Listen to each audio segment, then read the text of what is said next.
ئەگەر لە خۆیان بەگومان نینە ئەو پیاوەیان کوشتە جەنازەکەی با تەسلیم بکەنەوە لە هەر کوێکی توبعەدی بچن کەشفی بکەن شتێکی تەبیعیە ئەگەر خۆی خنکاندیە بەڵام ئەگەر نەیدەنەوە دیارە گومان دروست دەکات کە سوکارەکەش دەڵێن ناینێرن بۆ سلێمانی دیارە کە سوکارەکە حەزیان لێ بیبنە توبعەدی سلێمانی بۆی هیچ گومانێکیان نەمینێ شتێکی تەبیعیشەوە زۆر کاکە جارە هیچ شتێکمان لێ ڕوون نییە هەتا ڕوون نەبیتەوە ئێمە چ باسکەین ئەگەر خۆی خنکاندیە توبعەدی کەشفی دەکات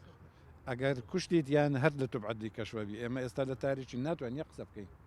هەڵبەت ئێمە ئێستا لێرەین کە پێشمەرگەیەک لە لیوای سەی تایبەت لەلایەن هێزەکانی یاساییشەوە 3 ڕۆژ لەمەوبەر دەژیر کراوە